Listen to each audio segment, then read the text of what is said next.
오늘 우리에게 주신 하나님의 말씀은 히브리서 11장 23절에서 26절입니다.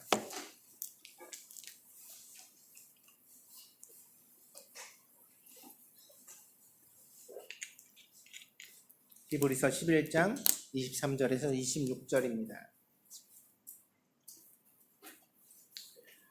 받들어 봉독하겠습니다.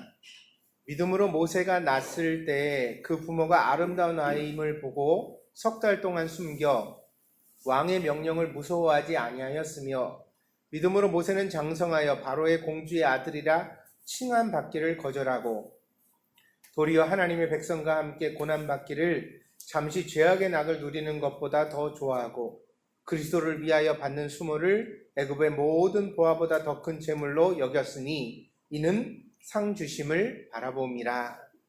아멘.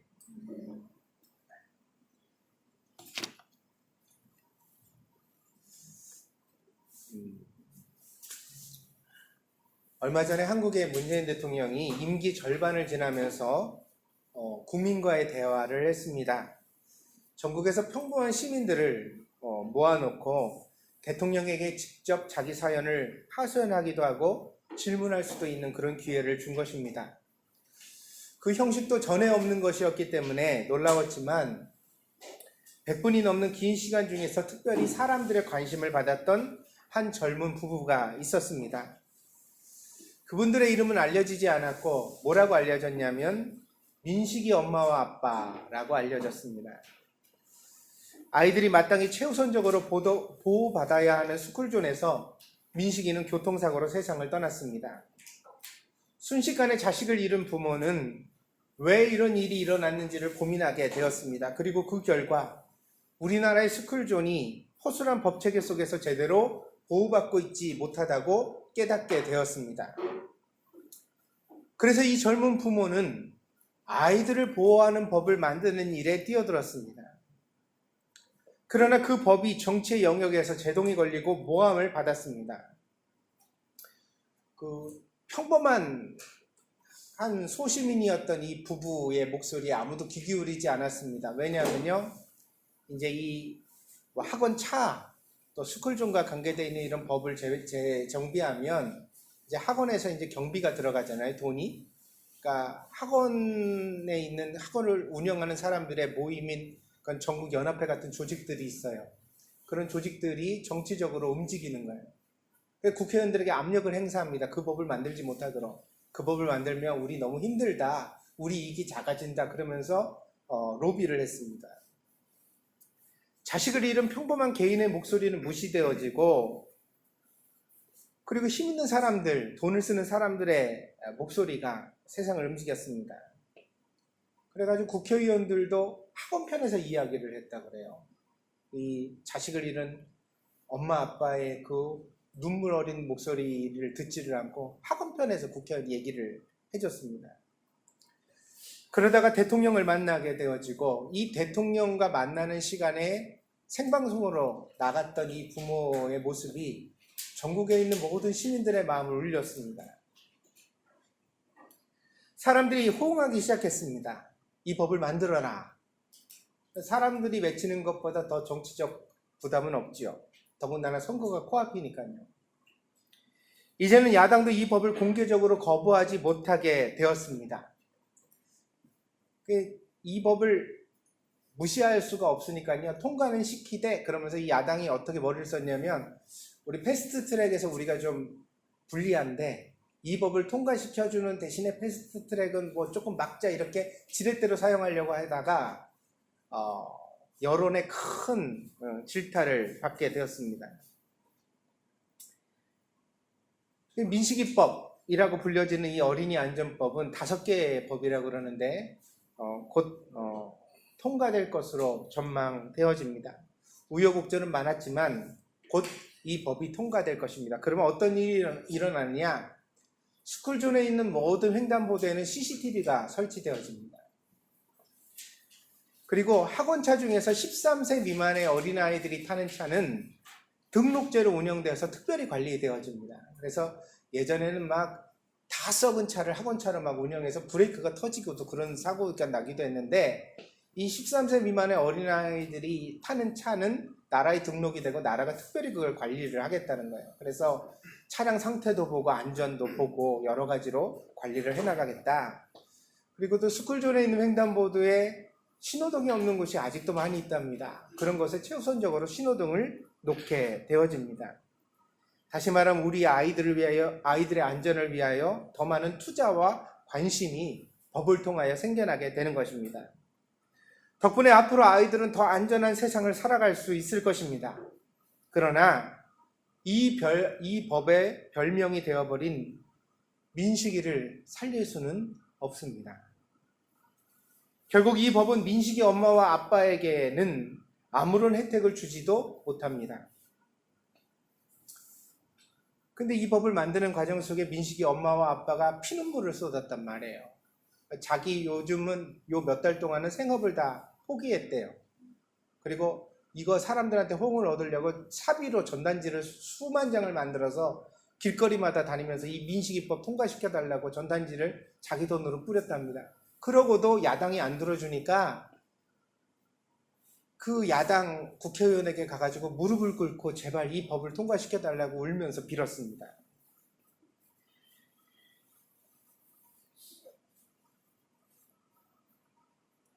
자기 아이가 누릴 수도 없는, 자기에게 뭔가 혜택이 오는 것도 아닙니다. 그런데 도대체 왜 당신은 그렇게 애절하게 이 법을 만들고자 합니까? 라고 물었습니다. 그러자 그 부모가 그 이유를 이렇게 대답했습니다. 민식이는 없지만 민식이의 친구들이, 그리고 그 이후에 살아갈 우리의 아이들이 안전하게 지켜지고 민식이와 같은 일을 겪지 않게 하고 싶기 때문입니다. 출애굽기를 보면 그 처음은 요셉을 알지 못하는 파라오의 등장으로부터 시작합니다. 새로운 이집트 왕은 히브리인들을 거북하게 여겼습니다. 그래서 노예로 삼고자 했고 그 번성을 막으려고 온갖 정책을 사용했습니다. 그 정치적 탄압 속에서, 핍박 속에서 히브리인들은 고통받고 신음했습니다. 출애굽기는 그 히브리인들의 신음소리가 하나님께 들렸다라고 기록합니다. 하나님께서 히브리인들의 신음하는 소리를 들으셨다는 것입니다. 그러나 하나님이 그들의 신음소리를 들으셨다고 해서 당장 10가지 재앙이 이집트에 나타나거나 홍해가 갈라진 것은 아닙니다. 놀랍게도 출애굽기는 하나님이 히브리인들의 신음소리를 들으시고 세상에 모세가 태어나게 하셨다고 말하고 있습니다. 사람이 하나님의 대답입니다. 어떤 기적보다 더 큰 기적은 바로 이 험하고 문제 많은 세상 가운데 한 사람이 지금도 태어나고 있다는 사실입니다. 그 아이가 세상을 어떻게 바꾸고 고칠지 아무도 알 수 없기 때문입니다. 오늘 아침에 이 예배를 드리기 전에 우리 교회 학교에 가서 먼저 교사들에게 간단하게 이렇게 기도회를 말씀을 인도하고 왔습니다. 그러면서 제가 선생님들에게 그렇게 부탁을 드렸어요. 선생님, 여기 있는 아이들 키가 작고 크고 혹은 공부를 잘하고 못하고 그런 차이로 아이들을 보지 말고 저 아이들 안에 있는 하나님의 꿈으로 저 아이들을 봐주세요. 이 아이가 지금은 아주 사소해 보이지만 이 아이를 통해 하나님이 무슨 일을 하실지 우리는 알지 못합니다. 여러분, 꼭 공부 잘해야만 하나님이 쓰시는 건 아닙니다. 믿습니까? 꼭 잘생기고 체력적으로 우수한 아이들만 하나님이 쓰시는 것 아닙니다. 응? 그러니까 한 아이 속에 있는 가능성, 그것을 성경이 주목하여 우리에게 말하고 있다는 거죠. 그러니까 히브리인들이 이집트의 노예가 돼서 신음을 내뱉을 때 하나님이 그들에게 응답하신 하나님의 방법은 홍해가 갈라지기 전에 10가지 재앙이 내리기 전에 모세가 태어나는 일이었다는 것입니다. 그리고 우리가 살아가는 이 세상 속에서도 그렇게 아이들이 태어나고 있습니다. 여러분 옆에 있는 어린아이를 보세요. 여러분은 아이지만, 여러분 몸으로 나왔지만 이 아이를 이렇게 지켜보면서 얘는 공부를 못하겠다, 혹은 얘는 운동은 틀렸다, 얘는 뭐 그렇게 평범해 보인다, 그렇게 말하지 말라고요. 그 아이에게 하나님이 품으신 꿈이 있는 줄 믿습니다. 그 아이를 통해 세상이 어떻게 바뀔지 우리는 모르는 겁니다. 그래서 조심해야 합니다. 그 아이를 어떻게 키울지에 대하여 우리는 고민해야만 합니다. 어목한 시절에 아버지 아므람과 어머니 요게벳 사이에서 셋째 아들로 태어난 것이 모세였습니다. 첫 아들은 아론이었고 둘째 누이는 미리암이었습니다. 모세는 셋째에 불과했습니다. 여러분, 우리나라 속담에 셋째 딸은 보지도 않고 데려간다 그러죠. 왜 그런지 아세요? 어리광이 제일 심하고 제일 재롱이 많고 그렇기 때문입니다. 그러니까 가정 속에서 셋째 그러면 보통 아주 그렇게 귀엽게 크는 그런 아이거든요. 모세도 그렇게 연약한 존재로 태어났습니다. 모세는 어목한 시절에 태어났습니다. 파라오가 명령하여 모든 히브리 남자아이들을 죽게 하라는 명령이 있던 때에 태어났습니다. 요셉에서는 이 아이를 오래 키울 수 없어 역청바른 갈대 상자의 아이를 담아 나일강에 흘려보냈습니다. 하나님의 섭리 속에서 이 아이의 상자가 파라오의 누이 동생에게 발견되어지고 그리고 그녀의 양아들이 되어서 모세는 이집트의 왕자로 자라게 되었습니다. 그러나 모세는 히브리인이라는 자기의 정체성을 발견했고 그것을 잃지 않았습니다. 그 고민 속에서 하나님께서 모세를 이끌어 가셨습니다. 결국 그의 나이 80세에 그는 히브리인의 지도자가 되었습니다. 그때부터 히브리인들을 이끌고 엑소더스, 이집트의 탈출을 감행했고 노예였던 그 백성을 하나님의 신민, 하나님의 백성으로 만들어 갔습니다. 모세는 40년 동안 사역했습니다. 그의 나이 80세부터 120세까지입니다. 그는 이 역사 속에 다시는 없는 지도자가 되었습니다. 백성의 맨 앞에 서서 늘 걸어갔습니다. 그런데 말입니다. 모세가 그렇게 이스라엘 백성들을 이끌고 들어가기를 원하였던 가나안 땅에 모세는 들어가지 못했어요. 바라만 보고 그리고 세상을 떠나야 됐습니다. 그의 평생의 수건이 이스라엘 백성들을 이끌고 가나안 땅에 들어가는 것이었지만 그래서 그는 그 길을 알았고 그 길을 인도하는 인도자였습니다. 자기 혼자 가면 40일 만에 갔을지도 모릅니다. 근데 그는 자기 백성을 이끌고 가야 했기 때문에 40년 동안 광야의 길을 걸었습니다. 그러나 모세는 40년이 지나도 그 땅에 들어갈 수 없었습니다. 그의 일생은 젖과 꿀이 흐르는 가나안 땅의 목전에서 멈춰서야 했습니다.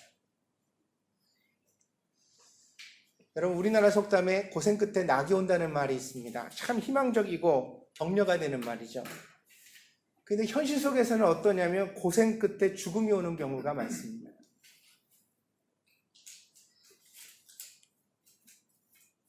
지독하게 가난한 집에서 손이 팔이 되도록 열심히 일하고 그래서 돈 좀 모으고 집 좀 짓고 이제는 조금 살아볼 만하다고 그랬더니 그때 암이 걸리고 사고가 오고 질병이 생겨나서 세상을 떠나는 사람들의 이야기를 우리는 흔히 만납니다. 집을 지은 사람은 그 집에 살아보지 못하고 포도원을 가꾼 사람은 그 포도원의 열매를 맛보지 못하고 세상을 바꾼 사람은 그 바뀐 세상을 누려보지 못하고 떠나는 것이 인생입니다. 그래서 우리는 묻습니다. 왜 그러해야 하는가? 아니 그렇게 고생한 사람이 좀 누리면 안 되는가? 그렇게 위대한 일을 해낸 사람이 그 결과도 좀 맛보면 안 되는가? 우리는 묻지만 그 대답을 찾을 길은 없습니다. 다만 우리는 이 역사의 반복 속에서 누군가의 수고와 노력이 후대의 풍성한 열매로 돌아오는 것을 보면서 우리가 살아가는 세상이 참 누군가의 눈물과 땀과 희생으로 되어진 것이구나.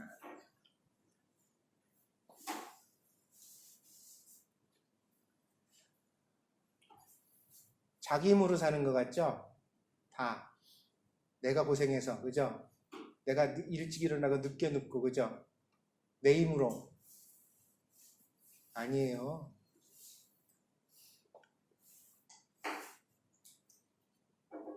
우리가 살아가는 이 세상에 밑거름이 된 많은 사람들의 눈물과 땀이 있습니다. 그들의 희생 위에서 우리의 아름다운 행복의 집이 만들어진 것입니다. 그걸 누릴 때 사실 우리는 감사해야만 합니다. 잊지 말고.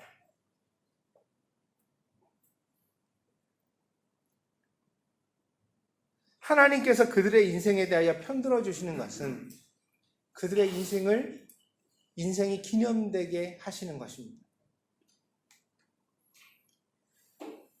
오늘 우리가 읽은 본문은 자기가 누릴 수 있는 것을 포기하고 누릴 수 없는 것을 향하여 전심전력으로 달려갔던 모세의 삶을 믿음이라고 정의하고 있습니다. 믿음이란 뭐냐? 내가 누리고 받으려고 하는 것이 아니다. 믿음은 내가 먹으려고 농사 짓는 게 아니다. 믿음은 내가 살려고 짓는 집이 아니다. 믿음은 그 너머의 것이라고 우리에게 가르쳐주고 있습니다. 모든 것을 하나님의 손에 맡기고 그분의 나라를 향하여 가는 것, 세상의 상은 버리고 하나님께 받을 상을 기대하면서 사는 것, 그것이 진짜 믿음이라고 우리에게 설교하고 있습니다. 민식이 엄마 아빠의 눈물은 민식이가 없는 세상을 더 안전하게 만들었습니다. 그래서 그 눈물이 대한민국을 조금 더 좋은 나라로 만들었다고 생각합니다. 이와 같은 원리가 누구보다도 믿는 사람들에게 적용돼야 마땅합니다. 우리는 이런 일을 위하여 부르심받은 사람들이기 때문입니다. 그리스도인이라면 자기를 헌신해서 자기가 누릴 수 없는 열매를 맺으려고 하는 일에 살아가야 합니다. 우리는 모세의 이야기를 들었고 그리스도께서 사신 삶을 보았기 때문입니다.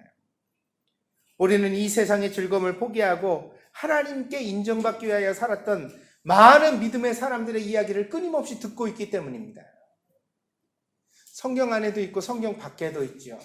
성경 안에도 그런 사람들로 가득합니다. 자기가 누린 것이 아니라 자기의 헌신을 통하여 그 다음 세대의 사람들을 위하여 헌신한 사람들 말입니다. 그리고 설교 시간에도 우리가 어떤 이야기를 나눕니까? 부동산 투기에서 돈 많이 번 사람들의 이야기를 본보들려고 듣습니까? 그렇지 않습니다. 하나님의 말씀대로 살려고 노력하는 사람들의 이야기를 듣습니다. 그러나 현실은 어떠합니까? 기독교는 그 어떤 종교보다도 타락해서 현실을 중시하는 종교로 변질되고 말았습니다.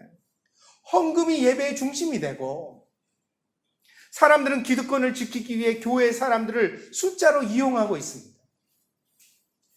어떤 교회가 힘 있는 교회입니까? 진리가 있는 교회입니까? 정직한 교회입니까? 오늘날 사람들이 말하기를 헌금이 많이 거쳐지고 숫자가 많이 모인 교회가 힘 있는 교회라고 말하지 않습니까? 이것이 성경적입니까?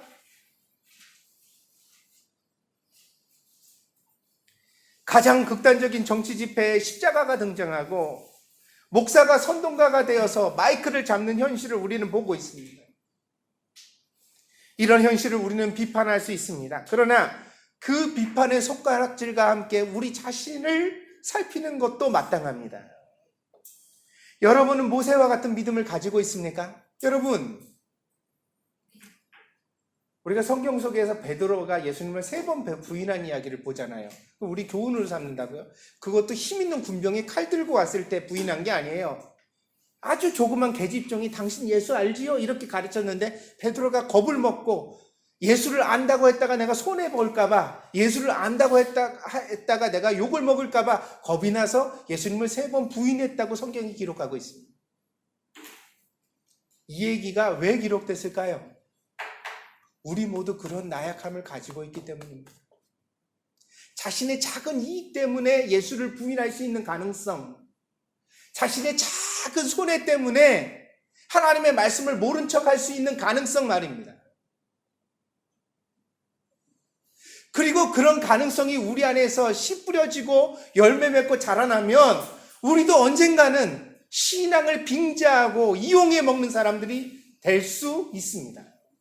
처음부터 악당이 있는 게 아니라 작은 악이 모여서 큰 악당을 이루는 것처럼 우리 안에 교회 안에서 장사하려고 하고 교회 안에서 성도들 숫자 보고 어디서 이걸 내가 어떻게 이용해 먹을 수 있는 길이 없을까 이런 거. 큰 교회 사람들이 몰립니까? 거기 가면 커뮤니티가 되고 인맥이 놓여지고 안 되는 문제가 해결될 수 있으니까 거기 간다고 그러는 거 아니에요. 이게 신앙이에요. 청년들이 왜 큰 교회로 몰려듭니까? 거기 가면 뭐 장학금 제도가 많고 누가 이끌어주고 기숙사를 소개시켜주고 안 되는 비자 문제를 해결해 주니까 거기 간다는 거 아닙니까? 이게 신앙이에요. 이따위 신앙이 만연하니까 교회가 타락하고 교회가 타락하니까 오늘날과 같은 황폐한 시대가 되는 겁니다. 목사도 교인들을 이용해 먹고 교인들도 교회를 이용해 먹고 그러면서 아무도 부끄러워하지 않아요. 아무도 세상에 보고 있으면 안 그런 사람들만 불편하고 부끄러워. 내가 목사라는 사실이 부끄럽고 내가 그리스도인이라는 사실이 부끄럽고. 그런데 말입니다. 원래부터 이랬던 것은 아닙니다. 모든 사람이 신앙생활을 출발할 때는 좋은 의도로 출발합니다. 순수한 동기를 가지고 출발합니다. 문제는 우리가 작은 것에서 양보하고 타협하다가 타락해 간다는 것입니다. 작은 이익 때문에, 작은 손해 때문에 우리 안에 있는 신앙을 부정할 때, 우리 안에 있는 하나님의 말씀을 잊어버릴 때 점점 우리는 양심이 무디어지고 하나님의 말씀과 상관이 없는 신자로 변질되어 가게 된다는 것입니다.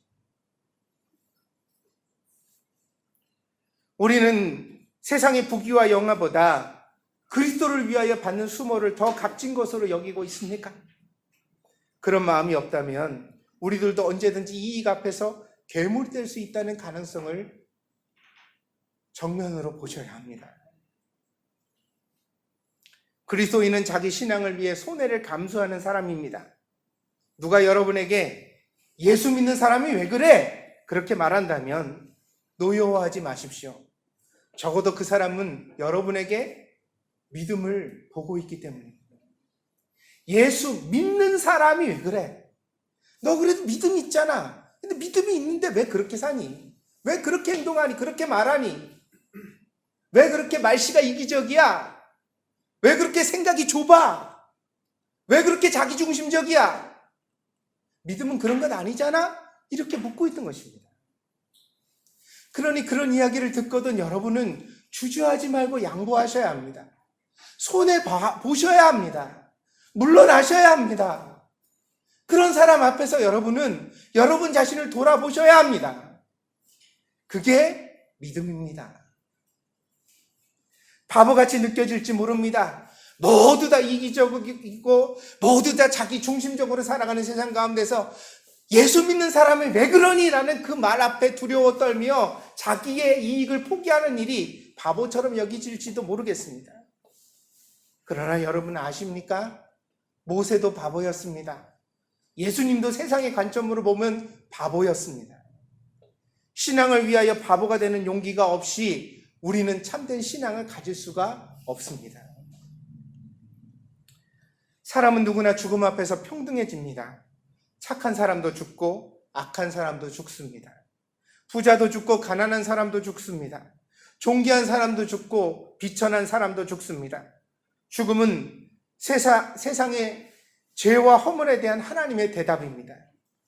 그러나 죽음은 평등했지만 죽음 너머에는 평등하지 않습니다. 어떤 사람은 죽음을 통해 더 선명하게 기억되는 사람이 있습니다. 역사에 남는 사람이 있습니다. 그의 삶은 살아생전에는 볼품없어 보였지만 죽음 이후에는 수많은 사람들의 가슴 속에 불을 지르고 많은 사람들의 인생을 변화시키는 그런 사람도 있습니다. 그래서 그런 사람은 죽어서 오히려 더 살게 됩니다. 예수님께서 보여주신 것은 육체의 부활만이 아닙니다. 예수님은 부활 후에 그리 오래 세상에 계시지도 않았습니다. 그분이 승천하신 후에는 무덤에 장사된 것과 마찬가지로 아무도 그분을 만날 수 없게 되었습니다. 그러나 예수님은 성령을 통해 우리 신자들의 각각의 마음속에 부활하셨습니다. 예수님은 우리 마음에 질문하시고 대답하십니다. 예수님은 우리에게 격려하시고 꾸짖으십니다. 예수님은 날마다 진리 안에서 우리를 인도해 가십니다. 우리는 그것을 그 어떤 신비 속에서만 겪고 있는 것이 아닙니다. 우리는 성경을 읽으면서 기도하면서 예배를 드리면서 사랑하는 지체들과 함께 교제하면서 늘 예수님의 음성을 들으며 살아가고 있습니다. 문제는 그 듣는 말씀을 우리가 가슴에 새겨 잃지 않는 사람이 되는 것입니다.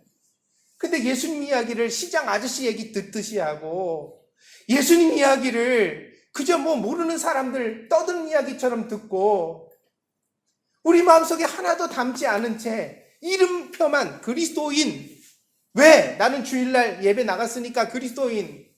주일날 교회 안 와도 됩니다. 못 올 때는 못 오셔도 됩니다. 그게 중요한 게 아닙니다. 여러분 가슴속에 그리스도의 말씀이 살아있어야 하는 것입니다. 예수님처럼 살고자 하는 의지가 있어야 되는 것입니다.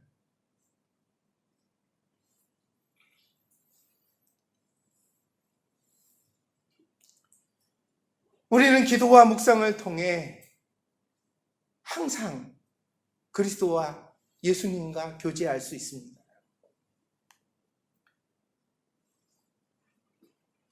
예수님이 사신 삶이 옳았다는 것의 증거가 뭐죠? 우리예요. 왜 그렇죠? 천년의 제국이라고 하는 로마는 벌써 없어 사라졌어요. 그러나 예수님의 삶을 우리는 지금도 기념하고 있습니다. 그리고 본받으려고 합니다. 왜요? 그분이 우리에게 주신 그 사랑의 계명이 옳았기 때문에, 그걸 우리가 믿으려고 노력하기 때문에. 다 쫓아가지는 못하지만 예수님처럼 우리는 원수까지 사랑하지는 못합니다. 그래서 늘 괴롭습니다. 그렇지만 사랑해 보려고 기도는 하잖아요. 그 설교 듣고 우리가 가슴을 치며 노력은 해보잖아요. 우리는 알고 있는 거예요. 뭘 알고 있어요? 예수님이 옳으시다는 것을 믿습니까? 예수님의 방법으로 살아야 비로소 우리가 인생을 후회하지 않게 된다는 것을 믿기 때문입니다. 그래서 우리가 여기 나와 있는 것입니다. 그분의 사랑이, 그분의 가르침이, 용서가, 자기 부정과 헌신이 우리 마음을 울리고 감동시키고 있습니다. 이것이 믿음입니다. 믿음은 예수님의 삶을 여러분이 계속하게 하는 일입니다. 그래서 오늘 이 설교를 듣고 여러분 삶의 자리로 돌아가서 기억하십시오. 뭐요? 아이를 대할 때, 남편을 대할 때, 친구를 대할 때, 이웃을 대할 때 예수님이라면 내 자리에서 어떻게 하셨을까? 뭐라고 말을 거셨을까? 이번 주에 제가 한국에 다녀왔습니다. 이번 주도 저희 어머니가 폐암이라는 진단을 지난주에 받으시고, 그리고 이제 얼마나 저와 같이 계실지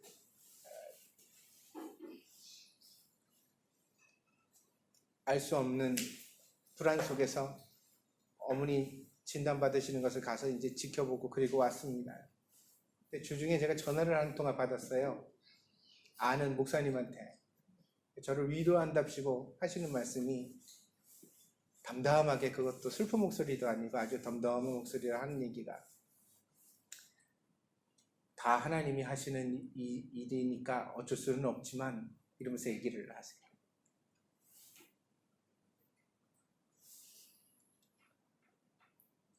제가 그 전화를 끊고 뭐라고 응대하지는 않았습니다. 네네 그러고 알겠습니다. 그리고 전화를 끊었는데, 전화를 끊고 나서 진짜 무식하다 그런 생각을 했어요. 이 목사 진짜 무식하다. 부모가 죽을 병에 걸려서 목숨이 경각에 달렸다는 이야기를 들은 자식의 마음을, 그거를 조금이라도 헤아리며 그렇게 말할 수 있을까? 이거 다 하나님 뜻이니까 어쩔 수 없지만, 나도 머리로는 나도 성경을 알아요. 나도 30년 사역자였어요. 성경을 늘 가르치는 목사였고, 나도 그렇게 믿습니다. 하나님의 뜻 가운데 우리 어머니의 죽음도 있다고. 그러나 적어도 그렇게 말해서는 안 되는 거예요. 적어도 상대방의 고통과 아픔은 헤아릴 줄 알아야죠. 아멘?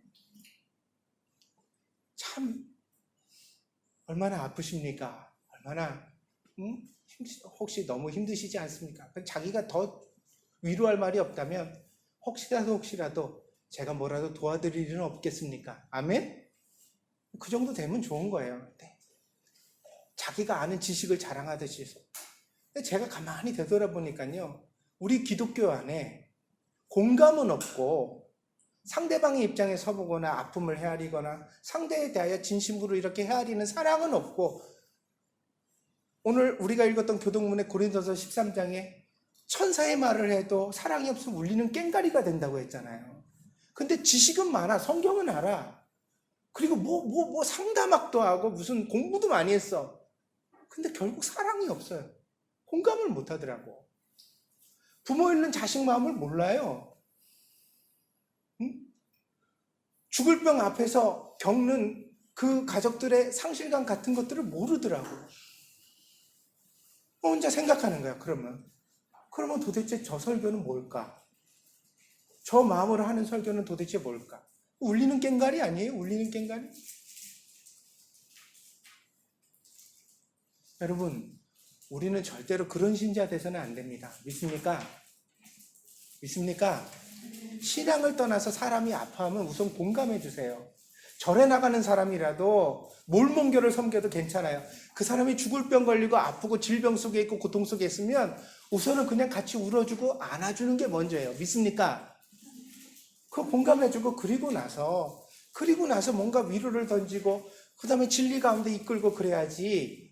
너는 이단이니까 나는 위로할 필요가 없어. 응?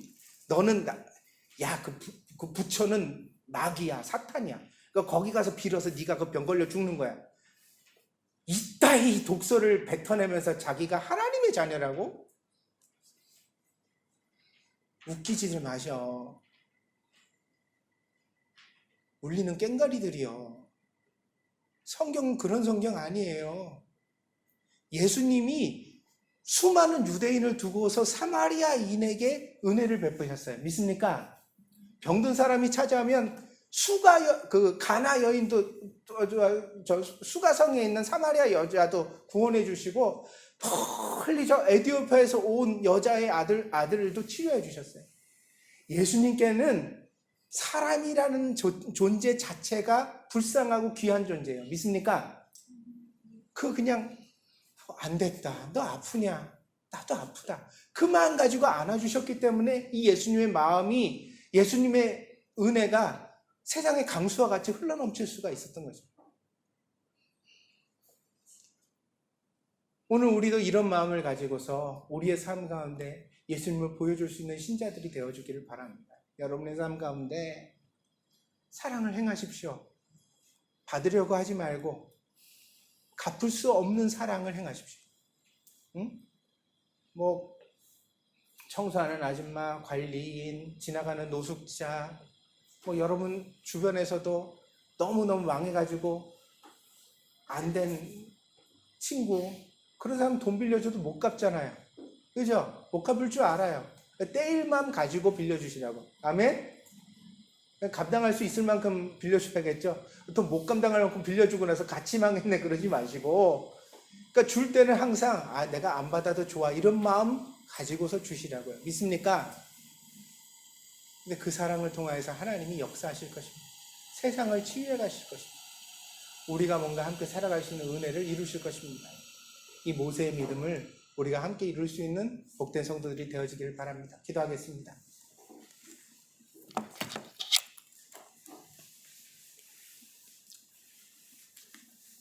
하나님은 예수 믿는 사람들만의 하나님이 아니십니다. 하나님은 세상에 살아가는 모든 사람들의 하나님이십니다. 그 모든 사람들을 하나님이 손으로 창조하셨고, 죄인이든 악인이든 선인이든 동일하게 햇볕과 비를 주십니다.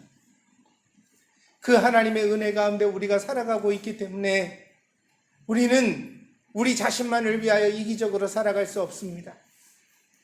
우리는 하나님을 믿는 믿음 때문에 세상 가운데 빛이 되어야 합니다. 소금이 되어야 합니다. 오늘 이 큰 사명을 우리가 가슴속에 새기게 하여 주시고, 하나님 이 사명대로 살아갈 수 있는 복된 성도들 되게 하여 주시옵소서. 그리스도의 사랑이 저들의 가슴속에서 샘물과 같이 넘쳐나게 하셔서 그 사랑이 저들의 가정을 가득히 채우고도 넘쳐나 저들의 친구에게, 이웃에게 흘러갈 수 있도록 하나님 축복하여 주시옵소서. 그리하여서 저들을 통하여 수많은 사람들이 위로받게 하여 주시고, 저들을 통하여 하나님의 나라가 이 세상 가운데 보여지게 하여 주시고, 저들을 통하여 하나님의 진리가, 참된 신앙이 세상 사람들 가운데 영광 받을 수 있도록 하나님 인도하여 주시옵소서. 하나님께서 온전히 붙들어 주시기를 간절히 원하오며 모든 말씀 예수님의 이름으로 기도하였습니다. 아멘.